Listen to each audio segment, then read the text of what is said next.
Welcome to a very special conversation about leading and motivating innovation transformation through a focus not only on choosing the right technology and services, but also inspiring the people who make it all work.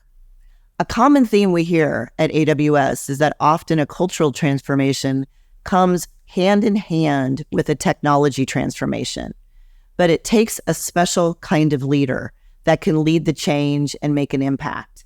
So today we're going to dive into how leading with emotional intelligence and empathy can drive meaningful change and growth for an organization. My name is Kelly Hand. I'm a leader in AWS's Innovation and Transformation Programs, and I deliver a workshop called EPIC, which is the Empathy, Purpose, Inspiration, and Connection Leadership Workshop that Rue and his company went through the workshop in February. Rue is the Chief Technology Officer of Equals Group, and I'm so honored to have him here with me today to have this conversation. Equals Group is a London-based international payments company that for 18 years, a long time, has helped over 1 million customers with their provide a single platform for international payments. But Rue's going to tell us a little bit more about the company. Rue, can you tell us about Equals and about your role? Yeah, no problem. So what you said is exactly right. Recently, we have been expanding a bit further out of London. So we're now in Europe and we're also in the States, which is very exciting. So I'm the CTO of Equals Group, and I've been a part of Equals, or companies that made up Equals, for about 16 years. 16 years ago, I walked into a room that had no computers and no people. And I think the business was about 5 people at that particular time. And I remember on my first day, on my first day of programming, I had to actually share a computer with somebody, which was quite an interesting experience. And now we're at about 450 people. And I have responsibilities on the executive team for engineering, architecture, technical strategy, technical risk, and amongst other things, but also responsibility in the executive team to be a leader of the business. It's very, very different now looking after 450 people as it was to looking after 6. I can imagine how different that would be. So as you've told me about just your exponential growth, correct? And this accelerated growth that you've been on over the past few years. Can you tell me a little bit about how you've achieved that growth and what's to come for Equals in 2024? Yeah.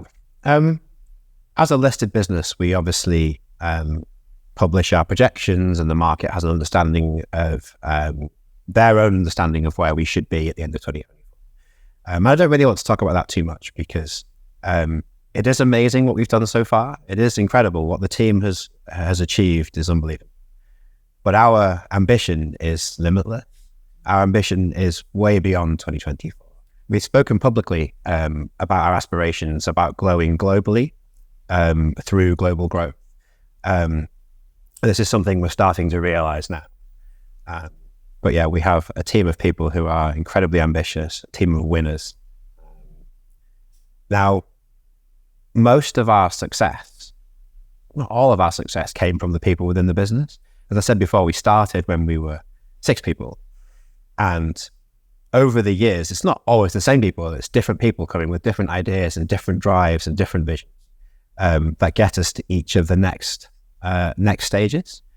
And in the context of today's conversation about epic leadership and the training that we did, this is why it kind of falls very naturally as a tool to help us get to the next stage, because looking after and getting the best out of 6 people is very, very different to getting the best out of 450 people. Yeah, I mean, that seems like, so when you're leading such a big group like that, I think you told me before, like you almost have to put a mechanism in place to care for those 450 people in a different way.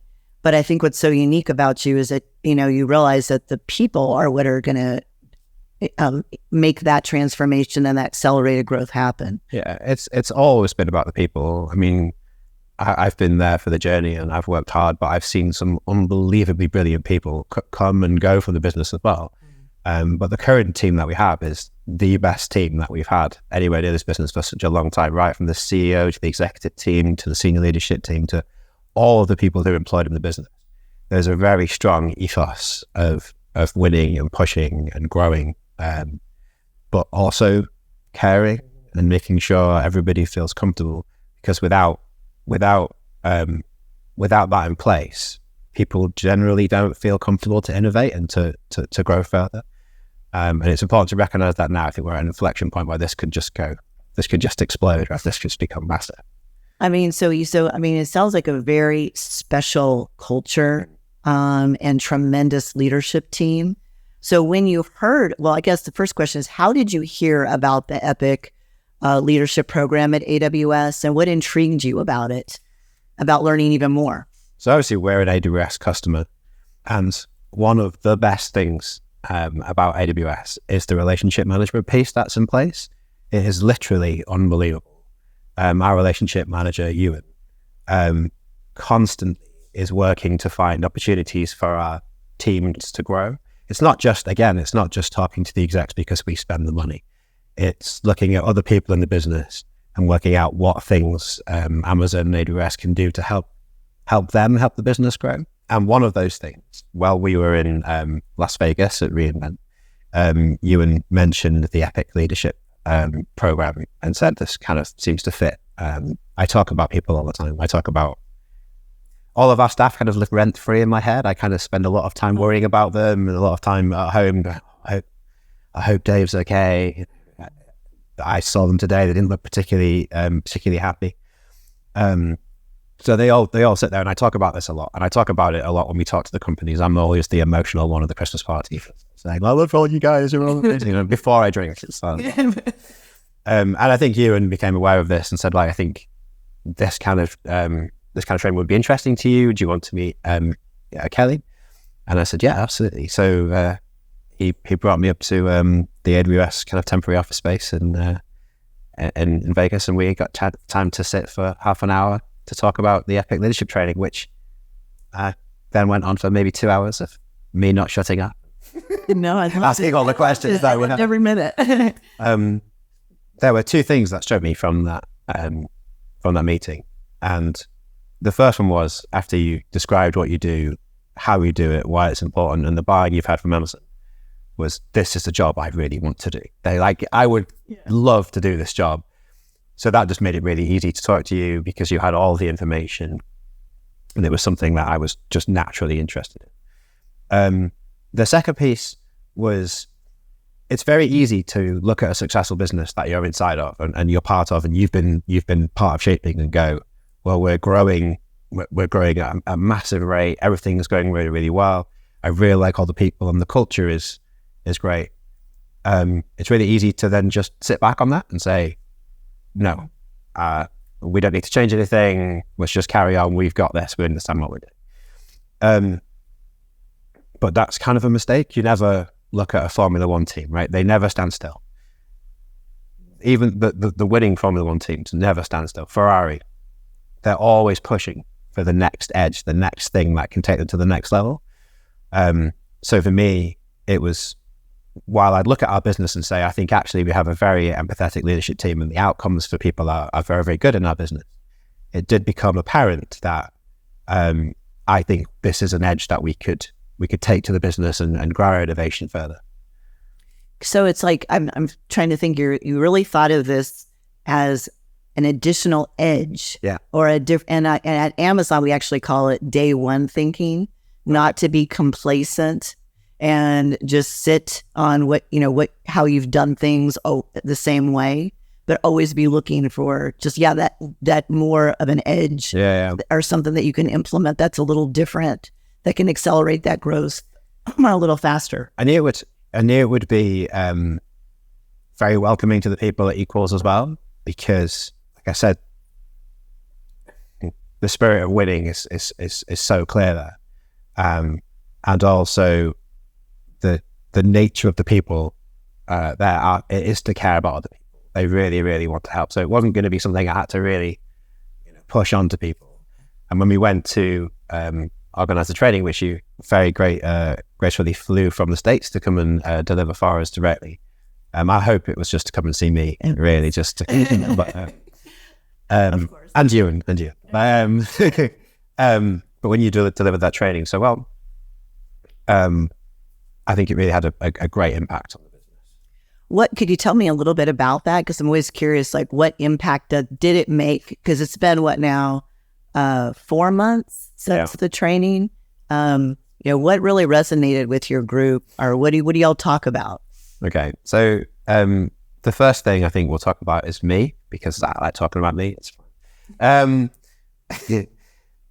I thought, because I really cared about all these people, and because I always have, and it's a fairly natural thing, that when we went through the testing for EQ, I'll be fine. Not, off the scale, but I thought, I'll be fine. And I'm going to just kind of come to this training. I'll learn a couple of things, and I'll really help my team understand that we care about this as a business, and give them some tools to go away and help the rest of the business. What I learned was that was kind of rubbish, and that I didn't have quite the skills that I thought I had, which is kind of eye-opening, and it kind of showed me a massive opportunity for growth. One of the things that you do in the session is it's like a peer-led session, peer-led interviews. So I'll tell you, like, you don't know. One of the things that you know about peer-led interviews. Tell our audience. Peer-led interviews. And it goes over the testing that you've done, the results that you've had, and you pick out a particular problem area. And I did mine on the day, and we went over a specific area that I have, which I particularly bad at, which was kind of reading people. I think I can if I want to, but spending the time to actually read people and to try and understand where they may be coming from was one thing. And the second thing was being present and actually listening to people without checking my phone, or that was a really, really key takeaway for me. And it resonated. It was part of the training and part of the peer interview, where somebody said, if you're having a Zoom chat with someone, that could be their 10 minutes that they get with you that week, as opposed to just 10 minutes that you have when you should be doing something else, and you're trying to grow the business, and you're pushing 100 miles an hour, and you're trying to answer various different Slack messages on your phone, and you're trying to prepare an update for the board. The change that I made was to stop doing that. Was that if I have a Zoom meeting with someone, I put my phone away, or I've got a little holster there, put it in the desk now, put it in the holster, listen to what the person is in front of me is talking about, and ask them questions. The second thing was a key part of the Epic training that I really liked was I think it's empathetic listening blockers. And I thought, well, even though I'm not really present, I'm not just shutting people down. I'm not saying, nope, you're wrong, go away. I thought I was relatively approachable, and I think so because people say to me, you're relatively approachable, and people will come to me with their problems. But that's not the same thing as actually listening and actually pushing them to come up with ideas and to innovate themselves. So one of the things I would do is solutionize always, because I've been doing this for so long. My brain tells me there is this way to do this, and this is the right way, and I can cut this conversation really short if I just tell you this is how you do it. And it's so disrespectful and it's really not very nice to people at all. And it doesn't help them innovate, doesn't help them grow. And it's not about me not being horrible. It's about me enabling these people now to speak their mind, to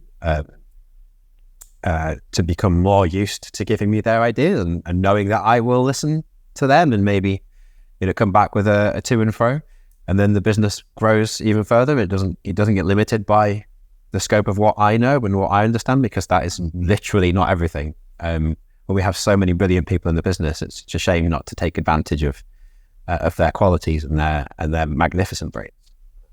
Well, I mean, Rue, it's just it's so great to hear a leader. Number one, that first module is all about self-awareness. So you do have to kind of set your ego aside and think, what are my superpowers? What are the strengths I'm bringing to this leadership team? But also, what are the things I can work on? And it sounds like you were very open to that. like to thinking maybe there are some like you said in the F1 analogy, like some fine tuning, small adjustments. And one was just being more fully present and just putting away distraction and just being with people and listening. It really helps. The training is so good. Like, it's not just us sitting in front of you for 4 hours and you just tell us lots of things. The things that you actually present are full of science, full of data points, actually really, really useful.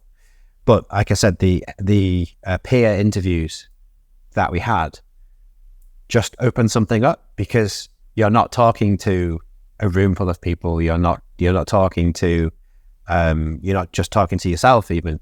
You're having a very honest conversation with someone who's not having a go at you. They're just sort of exploring, well, this piece of data over here says that you're not particularly good at that. Why do you think that might be? What could you do to improve that? And it's very open, and that just worked absolutely perfect. I'm really glad you liked that part of it, because when we developed the workshop, we wanted to make it experiential, not lecture based or sit in the room for 4 to 6 hours. But we pair people up, we put them in groups. It's like tell you a little bit about what we've learned from the research and science around emotional intelligence from Harvard, from Yale, from Wharton, from some of the luminaries in the field. But then we want you to have a go at it, as you would say in London, and see if it resonates, and see if working on some of those activities and exercises sinks in some of the thoughts. Or it sounds like you were very reflective as well.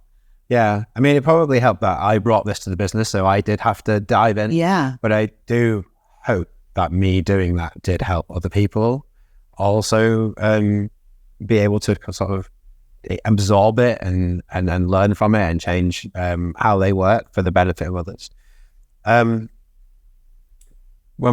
we go away from me slightly and just go to the other people in the team, one of the dangers with all kinds of training, which when we look after our people, we want them to have a lot of training opportunities, so they do the various different training courses. One of the dangers of the training is we always think we could do the training and then they just tick box exercise and they just going through it because they have to. And even if it's good, what are they actually going to change in the business? And I think because the Epic training has so many different data points, there's something in there for everyone. Now, when I was thinking about this interview, I kind of asked a lot of people in the business, and speaking to you, and he said, maybe that's shown some growth. That you're asking other people for their opinion. So maybe. Fair point. And I'd noticed already that people had started to make changes that we hadn't told them to. We hadn't told them to change, and it wasn't a very specific part of the training. It wasn't as if everybody went back and said, right, here are the 17 different things that you have to implement in the business. Well, you're going to do this, you're going to do that, you're going to do this. It worked really well because each person can pick up a different thing and then take those back into the business because they know they're supported to make those changes. And in 2 or 3 different Zoom calls since this training, I've heard people say, okay, so we've just had a meeting. It's been quite full of fiery opinions or full of passionate people. It's probably the best way to look at it. Full of passionate people making their points. But a few people have been a little bit quiet. Now, historically, before the training, those people just didn't really get a voice. And one of the things that obviously happens is we get to learn how different people communicate differently, and maybe some people don't feel comfortable talking in a Zoom chat or talking when the atmosphere is quite passionate, not fire, passionate. And in those 2 or 3 meetings, different people from who haven't necessarily picked it up from me or from the management have said, after the call, if you didn't say what you want to say, but you didn't feel like you could because you wanted some time to reflect on it and you wanted to think about it, please do come see me. Please do send me a message or send me an email or Slack or something, just to say what your viewpoint is, and we'll consider that alongside all of the other views, and we can get back together. And I thought that was such a massive thing because that definitely came out of the training, but I never told people to do it. That's quite interesting. The other thing, which is useful, I think, to people having this training, so when we were deciding who went on the training, we didn't just pick the senior managers. You shouldn't look at this, I don't think, or no one should look at this and go, got a successful business, we've got an empathy problem, let's just fix it with the managers. Doesn't work. A successful businesses usually are doing quite a lot of things right in the first place.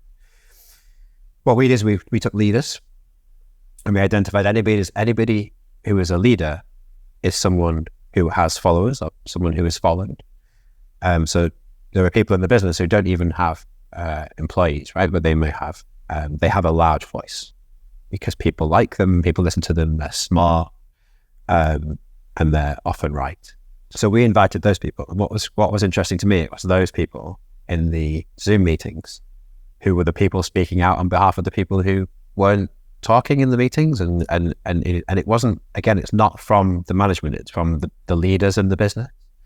And for me, that was just really, really powerful. That's powerful. Like, it's not only just the people, the managers that have direct reports, but you actually picked some high potential influencers in your organization. That's the word. Influencers. Right? That's what I was looking those for. Influencers that you know are gonna accelerate your innovation and your growth. Yeah. And then a few other things you just said. One is about creating that environment that people actually feel safe to speak up and bring you ideas and solicit those ideas more than you ever have before. Like it almost feels like you might have been quashing them before or not ready. I was terrible. Yeah, you were terrible at that. Is it really? Yeah, well, I mean, again, not in a way they would go and feel that they had been squashed, because I've talked to a few people since and said, I know I've been doing this, I am sorry. And they went, I've never felt you do that. But I didn't do it in a horrible way. It doesn't have to be horrible to be wrong.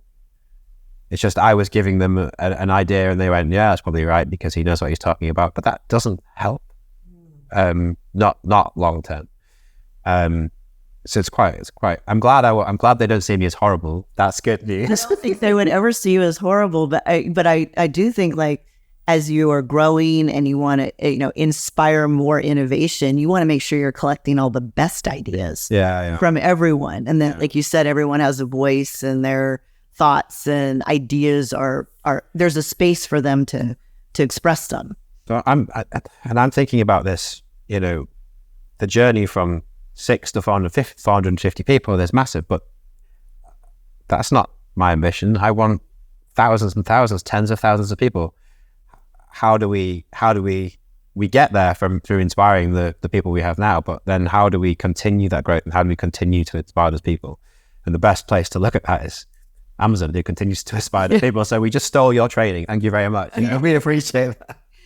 Yeah, we're coming up with these things. We're hoping they'll help our AWS customers, because that's actually how we developed this program. We did it internally for 2 years with Amazon leaders, and then our AWS customers, we saw them, having the same types of challenges and same requests, and we're like, let's share, like, kind of open IP. Let's share what we've learned from the research and science in the field. It's really smart. It's the one thing that I took away from, well, one of the things I took away from talking to Ewan again was, talked about the flywheel. We put things into your business then grows bigger and then spends more money with us, and our business gets better, and then we can put more things into you, and it just goes round and round and round.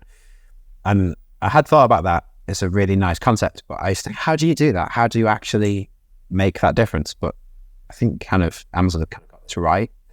What do you think? How do you think we do it? Well, the Epic Leadership Table is a really good example. But there are plenty of others, opportunities that continue to come up.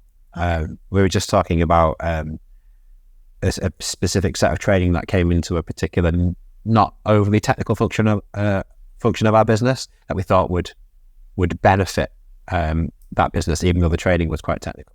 And that was just arranged and handled and happened in our offices. And it's sort of like those people will now be, even if it's 5% more productive, that's massive. It's massive. Well, and it sounds like you have a great relationship with you and your account team. He's all right. Yeah, it's almost like you have a partnership. That is what he really wants to see your company grow and not only give you ideas around AWS services, but some other transformational ideas. Like I know you just embarked upon the Working Backwards workshop as well as another workshop from my group. Yeah, absolutely. I mean, we are like every other company in the world looking at what our AI journey looks like. Mm-hmm. And there are thousands and thousands of different things we can do. But one of our kind of mottos at Equals is no gimmicks. We won't do something just so that, somebody might be interested or somebody might bump the share price slightly. It has to actually have long-term value. Now, AI kind of works slightly differently. You have to have a bit of an investment, a bit of R&D. And we've been doing various things for quite a while now. But you had looked at what we were doing and suggested, well, we could go through part of the Working Back workshop, which kind of structures your way of thinking about. It starts with the first part of it basically starts and ends with the writing of a press release. So in X time in the future, you're going to be saying to the world, Equals Group, bigger than Amazon. Because I hope we do. Because through the AI generation of product X, right? And it kind of leads quite closely into the epic stuff, because as we were just talking about, what I used to do, which was offers very specific solutions. You should just do this and it will fix the problem. That's bad in so many different ways as someone's talking to you, but it's also bad if you're trying to come up with an idea, because you want to really explore how it kind of looks in the end, not necessarily how you get there, and explore various different ideas and try and be a bit more open to things and not be closed off just because this is what we know how to do. This is what Rue said we should do. And that workshop really keeps you on track. But you should couple the two things. It would work well. I mean, it was so funny that you're saying that, because we are starting to actually couple the Working Backwards workshop with the epic. Okay. Like we're realizing that, looking into the future and writing that aspirational press release of where you want to go, but then also bringing in the qualities of empathy, delivering purpose. How do you inspire and connect the team? Yeah. When, as you said, like developing the press release that prioritizes which actual action or technology you want to go forward to build. Yeah.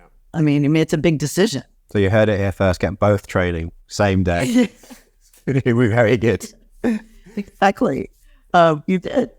So is there one of the most significant things that you learned or you feel like your team learned coming out of the EPIC workshop, or even about leading innovation transformation that you'd want to share? Yeah, I think it may have happened by accident. We did consider it, but the invitation of non-management influencers to this was massive. When you get back to the office, everybody's busy, everybody's working hard, but it tends to be managers are under quite a lot of different pressures, right? And that it's really hard to then spread out this stuff into the business. And I think the bringing on of these influencers just really helped with the change. And again, it's not, this was bad and now it's good. It's tweaking around the edges just to improve the airflow, just to improve the performance. And that worked really well. The other thing, which I didn't mention before, which so many different people now do, which they didn't do before. And I've seen this at every level, actually, of the business. And I've had different people tell me to do it since the training. I think they forgot that I was there. But it's the box breathing piece. And some people will say, oh, and I now do that instead of going out to vape, for example, which is good because, a nice controlled way for people to calm down and just to take a moment and to sort of slow their brain down slightly. But I've seen it everywhere, and I've had lots of different people tell me to do that. And I just before we came on today, I did some box breathing just to kind of calm my brain down, and it really worked. It can be quite intimidating being in front of a camera and being in a film studio. It's not somewhere people normally are. But as soon as I did it, I just felt very grounded and very ready for the day. That's probably one of the techniques or skills that people at Amazon just resonate with the most. Especially from the SAS, isn't it? Yeah, it's from the Navy SEALs. Yeah, and they say, if you just like inhale for a count of 4, hold, exhale, release, and just do that for about a minute. Like it's also called, doing a mindful minute. Okay. Because it makes you have a pause, or like what you just said, makes you feel grounded. I like that it also, I've heard, like you said, helps somebody prevent them from vaping. I've heard it also has released headaches or tension in the body, just taking that pause and doing that deep breathing. It's the one key thing that I've heard most people mention since they were there. And that, again, it's quite interesting. So how long was it? 4 hours? The day, the epic, or was it a whole day? Yeah, it was a whole day. I would say about 4 or 5 hours of content with the lunch and everything. And there's so many different things you can take away, but the fact that was one of the key things, and it's to do with, I think that's because we did a demonstration of it. We actually went and did box breathing when we were there. I think that's again why I took what I took from it, is because it was a physical exercise where it's not just classroom, it's a full participation session. But yeah, that's some of those. Do you think that the breathing or taking a pause helps actually with the creativity and stimulating some ideas, or just helping people be more present? Because I heard, it sounds like I heard from you earlier as we were talking, that's the one thing you really brought away, is I just need to be more present for people. Yeah, I think it does. I describe this to my friends and they think I'm crazy, but I say I spend a lot of my time, if I was to visualize it, I spend a lot of my time here in my head. So my body will be walking around doing things, having conversations with people, and I'm not really aware of that, because up here I'm, again, planning a strategy for the future of the business, or trying to solve a very specific problem for our engineers, or worrying about the 450 people in the office. But while I'm doing that, I'm kind of, the rest of me is getting on with day-to-day life. And what I find is that the box breathing brings me to the front. Like right now I'm here, I'm not thinking about anything else. This is very rare. But I also do it at home. At home it's because Rue has 4 daughters, so I can imagine that there's a lot of activity. Yeah, no, there's an awful lot going on, but it's very easy to, I think, for everyone. This helps your personal life as well, right? So it's very easy for me to get home from work. I'm very invested in what I'm doing, and a lot of professional people, they're very invested in what they're doing, and you get home and I'll become aware that one of my children was talking to me about something. Oh, yes, I should have been listening to that, right? I think it happens more commonly to a lot of people. I just became very aware that it happened. So can just on the drive home or the tube home or something, just a minute of kind of mindfulness to walk in and go, this is the best time that you're going to get to experience with these people. It's made quite a big difference to me. Sounds like a big difference. To be honest, my wife doesn't shout my name as much anymore. She's probably good. Probably being more present. She shouts it with love, not with angst. Yeah. Because getting out. I like that analogy. You're getting out of your head and kind of into your body and into your presence and being fully there for people. It really works. Yeah. So is that when you're leading all these transformational initiatives and you're seeing the future for Equals? Where do you see Equals going now? What's the next step? Like I said, Equals, Amazon, and then our next step is to take what we've done and do it globally. It's very quick to say, and it's much harder to do, but the upside is massive, and we can do it. We've proven that we can do it. We set ourselves a target to launch in Europe at the start of this year, and we did, which was such a fantastic achievement for the teams and the people in the business who made that happen. Congratulations! Thank you. They did an absolutely brilliant job. I'm so proud of what they've achieved there. But you never stop. It's now right. Well, now we have this again. we've now entered a different Formula Series with our race car. How do we get to the front of that? So we push that on, and then what are the next series that we want to enter? I love it, because that's kind of what we think about too. Again, going back to that day one, you never want to stop. No. Never want to be day two. Always want to think about what's fresh and new and innovative that we can do for the business. We love it. Well, we'd love the business. We love the business so much, because we've got to shape it. We've got to get it to a place where we all feel happy and empowered and comfortable, and it's so hard to not want to see that grow. And people say, oh, you're never going to look back and say, oh, I wish I'd worked a little harder, and I wish I'd spent more time in the office. And it's true, I desperately am aware I spend as much time with my children as I can. But I do work because it's interesting and it's fun. And we are helping a lot of people with what we do. We're helping a lot of people's businesses with what we do. I think it's more, I don't want to regret missed opportunities. And if I can grow, if we as a team can grow this business to where I think we can get to, that will be very life affirming. The business does not demand that I don't spend time with my children. They're very careful with that to make sure we have a nice balance. But I can see it growing quite a bit. And, just in closing, it's, first of all, such a compliment to Amazon and AWS that you wanted to do this interview with us and tell us about the impact of the Epic Workshop. Why did you want to do this interview? Because it's brilliant. Oh. Because the training is really, really good. And I think so many people could really benefit from it. And I hope that if I'm able to tell people that you should do the training and actually completely sell into it, and if you can, get the influencers there, but also get the people they may consider to be the scary person, because the scary person is never really the scary person. The scary person is just the person they haven't spoken to very much yet. Get those people in the room as well, so everyone can see these people are brilliant, they're amazing, they've achieved unbelievable things, but they're still a human who is a nice human who will help you get to where you need to be. That can just make such a massive difference to so many businesses. And I wanted to do that. I also wanted to say thank you, because I just really appreciate the effort that Amazon, AWS put into our business.